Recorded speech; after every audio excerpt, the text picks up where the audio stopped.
Shivaji Rao sir is a retired banker who has worked in State Bank of India and also several private sectors in Hong Kong. He's a trustee of Health Blind Foundation, and Health Blind Foundation is all over India. They give scholarship for visually impaired students who are from economically weaker sections of the society. And also they provide laptops, assistive devices to help them in their academic growth. They also provide skill-based and employability training to all the students to empower them and to upbring their skills for their job. Over to you, Shivaji Rao, sir. Thank you.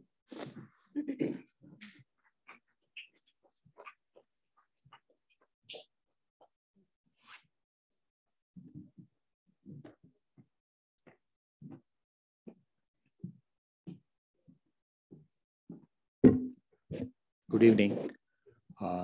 Thank you for giving me this opportunity. I'm not a Rotarian, yes, but then thanks to Mohan and then Chandana, I've been drafted into this. So I should thank these two and of course all the Rotarians for giving me this opportunity to address this august audience. Thank you so much. And I must always acknowledge one or two people in this because when I left Hong Kong and came back to India in 2016, the Help the Blind Foundation was already there. And then the founder, Mr. Patel, whose daughter Deepa is with us today, she's also a trustee with us. And he said, you're going to Bangalore, what are you going to do? I said, I don't know. He said, do something for me, because he already was running this Help the Blind Foundation. He said, do something for me. I said, I'll do it. I thought it's half a day's job once a week. I said, gladly, I said, I'll do it. But when I came and started, I didn't know where to start. So I was just talking to somebody, like when I came, I didn't know where to start. So I was going through the Facebook and I saw one Paul. He was talking something about devices for the blind. So I called him and said, what is this, all this? He says, what do you want to know? I said, I want to know how I can work with the blind students. He says, oh, you want to work with the blind students? Go and ask Chandana. I said, who is Chandana? He gave me the number. He said, go and talk to that girl. She'll tell you everything about it. So I went to Chandana and then her mother. So I talked to them for 2-3 days. Then I understood there's a whole lot of things to be done. So I'm grateful to Chandana, who is principally my guru, to understand this whole thing about how to work with visually impaired kids. Somebody famously said there are only two kinds of people in this world. One who are the people with disabilities and who are yet to reach there. So each one of us is going to reach there at one point of time or the other. And to amplify that point, I'm myself reaching that state because I'm having problems with my eye anyway. So all of us have to be prepared for it. And without waiting for us to go to that stage, all of us start doing it ourselves for our own good, for the as well as the good for the others. Chandana asked me, Mohan also asked me, why don't you summarize the whole thing and give it? I said, I'll do it. I thought it was just a simple task. But then when I came and then listened to all these discussions today, I would rather say, no, it's not possible for me to summarize because so many ideas, so many suggestions and people with so much of caliber and then skill and talent. It's not easy to summarize, but I'll try my best. And then I'm sure Rotary being what it is, they have got people who are taking all the points. So in case I miss something, I'm sure they'll fill up the gaps, but I'll try my best. And this is what I found out. Yes, there are people like George Sebastian, who is very optimistic. He says 1585. Yes, there are only 15 people, 15% of people are disabled. There are other 85 people, they'll find it out, way out. Very nice. And there are always pessimist people also, a lot of people who said the world is no good. Nobody bothers about the disabled. So we come in between. And then all these discussions today were reflecting the various viewpoints. I've known George for quite some time because Enable India is our knowledge partner for Help the Blind Foundation. They are preparing our trainers, they're training our trainers, they're keeping up with a lot of knowledge. So I have I work with George and all the people in Enable India. Mr. Uday Bhaskar was talking about Enable India, the whole of Enable India, and Shanti Raghavan. Shanti Raghavan is one, I think, like he works with her every day, but I almost call her every week, sort of. For every problem, we call her. And even the other day, I was talking to her, and then she's always there with a solution. And she never says, no, it's not possible, I'm busy or anything like that. She listens to us and then gives a solution. So right now also, we are having some solution from her, thanks to her, about bringing awareness to the rural people about college education. We are working on that. So coming to the summarizing part of it, there are a lot of interesting things I observed. The whole summary is that, yes, everybody will have to work for it. There's no choice. Not that I only work for it, but everybody who is normal, who is not disabled, has to work for it. But it's easily said than done. It doesn't happen like that. We always find never, personal life. It doesn't like that because we are working in that space. We work with colleges. Yes, when you go to the colleges, they said, yes, we'll do everything and all that. And then when you go after 3 months, nothing happened, and we'll have again follow it up. So that's the reality. That's the Indian situation.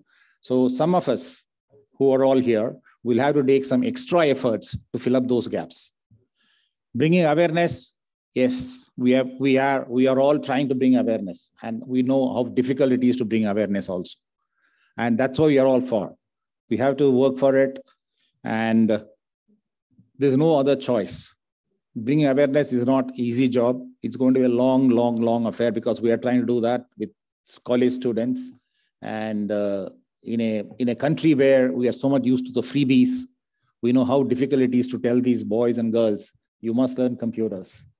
Because learning computers, to saying it easy, but ask him to pound on the keyboard for a blind person for 3 months to get the keys right without looking at the monitor or at the keyboard. It's the toughest job. It's the most boring thing. And then we have to provide a lot of incentives to get that done.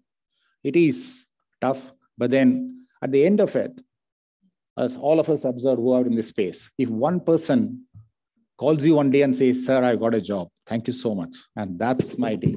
Nothing else matters to me. For that, I'll go to any length, morning or evening. Whether my wife complains or not, it's not a problem. But then I'll keep working on this. Because at the end of the day, if one person says, sir, I got the job, thanks to his STBF, and that fulfills all our extra effort that I put in. Mr. Mohan Kumar was talking about the prosthetics. I'm amazed. This is something extremely inspiring. If this is what I think we in this field, what we are doing in Help the Blind Foundation, we have to probably develop our efforts because that's no easy job to get so many things done, and to bring India on the top in the record books is marvelous. Awesome. I really appreciate, sir. Thank you so much for bringing this sort of inspiration stories to us. We'll do that. The new dimension was brought out by Dr. Parmesh. I didn't know about this because how much pollution also contributes to the disability sector. We all think that disability comes because from birth, when I ask our students, what happened to you? How did you lose your eyesight? Sir, from birth. That boy or girl is also so much used to saying that so many times, he doesn't have any feelings in him. For 20 years, he's been saying that. Sir, from birth. We feel that the boy has lost 20 years of his life. And then he says without any feeling because he's become wooden to that affect, saying it again and again. But then when he finds out that there is some solution to that we can give even a little, that sort of a flicker of hope, that brings in a lot of hope for him, and then he works on that. So we, like Dr. Parmesh said, that it's pollution. This is not from birth, actually. The person who is normal, he becomes disabled because of things like pollution or man-made accidents. And then, of course, with due regards to the medical community, there have been cases where the surgery goes wrong. And at mid-age, a lot of people lose their eyesight and they come to us also for education and all that. Like George was saying about the person in mechanical engineering doing mechanical engineering. We have got students who lost their eyesight who wants to do law, who is the young boy who wants to join law. Just before 3 months after his excellent marks, he finds that he's losing his eyesight. So he came to us. What can you do about it? In fact, my doctor, to whom I go for consultation, she referred that boy to us. And then we gave him support. And then within 3 months, boys are brilliant. Within 3 months, he learned the whole thing about keyboard orientation. And then he's back in his law college, and then he's doing extremely well. And these are the things that gives you a lot of support and then the energy to work again in this field. So probably the whole summary, I would put it like that. Yes, there are challenges. There are very tough challenges. It's not going to be easy. Other point is by 2050, India will be an old country, yes, like Japan and China and all the other developed countries. But then 2050 is still almost 30 years away. We can do a lot of work and then make sure that there is no another disaster doesn't fall on us. So it's for us to work on that. From today, we'll all work on that.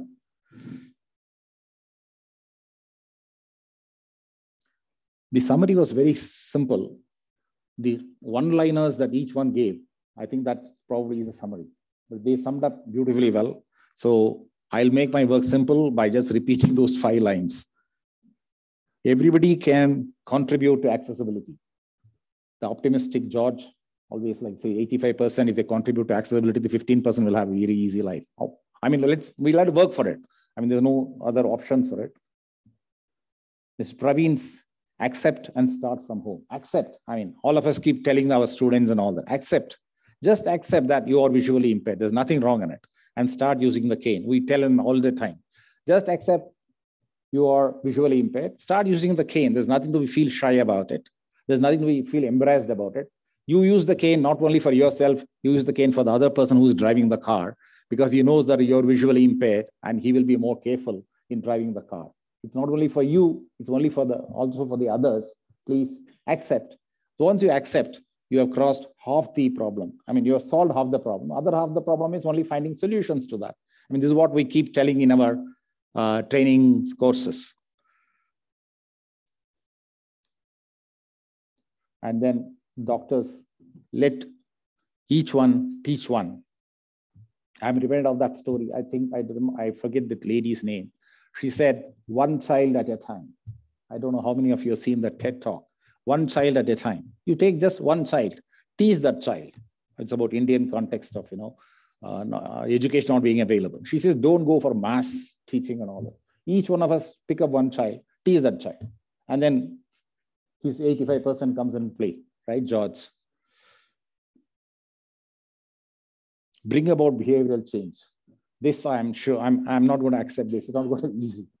It is a final, yes, solution, but it's going to be tough. Bring about a behavioral change. But if we don't have to bring everybody, 100% behavioral change, but even if 20% of the population are aware and change their behavior towards the disability sector, a lot of things can be improved. It is coming up because of late in Help the Blind Foundation, we are working with employers, trying to get livelihood jobs for these boys and girls. And we find a lot of employers are interested. The only thing they say is, but we don't know what to do with them. How do I can give an employment to a visually impaired boy, but how does he contribute to my thing? The CEO accepts it. The manager accepts it. The deputy manager who is in charge of the group, he says, I'll accept it, but then if his productivity goes down, my productivity goes down, who is going to answer? So that's his immediate concern. Now, that concern can be addressed only by the whole of the hierarchy in the company taking ownership for this. In fact, there, I think, Shanti is doing the marvelous job of 500 companies where each company takes it at the board level, a policy decision to support the disabled people with disabilities. If at the board level it's taken, then everybody accepts it and then everybody goes through with this. I think that what value 500 or something like that, right? Valuable 500. They are asking companies to pass a board resolution, accept at the board level. We'll take disability, people with disabilities in employment. We'll support them, we'll encourage them, and we'll treat them as equals, bringing a lot of awareness and inclusion also. If that is done, behavioral change will normally, over a period of time, will come. And the beautiful thing of innovation, yes, innovation, all of us will have to do. There are a lot of things to innovate. In fact, we talked about that harmonized guidelines. I was going through the harmonized guidelines, chapter 11, which is relevant. I mean, somebody has pointed out beautifully. Chapter 11, which talks about transport sector, what has to be done. Very beautifully given. Everything has been given, excepting that I found out that not much of reference has been made to the solutions with digital, oriented solutions. They're all mostly mechanized solutions. Today, there are a lot of digital solutions, simple smartphone for our boys and girls, which gives a tremendous value to their life. They can do a lot of things like including internet banking, booking Ola and Uber, then Google Maps, almost everything they can do it. And apps like Seeing AI and all sort of things, they help it. So these things are important. I hope this harmonized things, they take care and recognize the digital solutions and bring it to the picture. So it becomes easier. In fact, it all started when I talked to Mohan one day and said, we were talking about GAD at the time. I said, look, can we not do something practical? He said, what? There's a girl from Meghalaya, visually impaired. She was studying in KLE college here. Once she called me and said, I asked her, why did you come all the way from Meghalaya, Shillong to, because I had worked in Northeast for about 10 years. I know the problems there. Why did you come all the way to Bangalore? She said, why did you go to Calcutta, which is nearby, Bombay, Delhi, Pune and all that? She said, I tried. Calcutta is hopeless. Delhi is too crowded, noisy. Bombay is also no good. Then why Bangalore? She said, look, sir, in Bangalore, people are very good. When I go and wait at the bus stop, people help me getting into the bus. People help me get down from the bus. People help me with directions. She said, you don't know the language. No, everybody speaks English, sir, no problem. She speaks only English, okay, because these are all the people from Meghalaya that speak only English. So that day I felt very proud to be a Bangalorean. You can blame everything for Bangalore. You can blame the transport, the pollution, not the 50s, not the Bangalore of the 50s and the 60s. It's entirely different. But with the people who are like this, it's beautiful. But still, she said one more thing. Sir, one more thing. What? Sir, we call Bangalore the Silicon Valley of India. Can they not bring some sort of small solutions to make our life easier traveling by bus or the train or the auto? I said, that's the point I wanted to make. Now, calling ourselves Silicon Valley of India, can we not do this? In fact, when we started this subject, Ashwin came up and said, of course we can do it. Thanks to Ashwin then. Where's Ashwin? Ashwin, thanks to you. That day you said, yes, of course, I'll do it. Then I said, yes, we'll do it. So I think that's how we started. And then we said, and you people have already done in various sectors, transport was only one. So we'll start doing it. Now, it's a big seminar. A lot of people have talked a lot of things, a lot of points have been noted. But then Rotary being what it is, I'm sure we'll have a core committee or something to work on it. And like Doctor observed, there's no commissioner for transport for today. But then we'll go to the transport commissioner. We'll go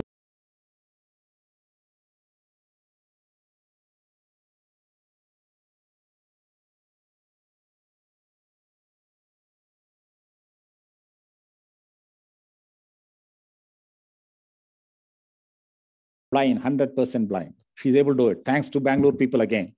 But then we should not leave it like that. We should bring real world solutions to them and make Bangalore a really livable place for everybody. The sighted, the visually impaired, the hearing impaired, and the people who use wheelchairs. So that's my dream. I'm sure we'll all work on it. Thank you so much for everybody for joining this. And thanks for your time on a Saturday evening. Thanks a lot.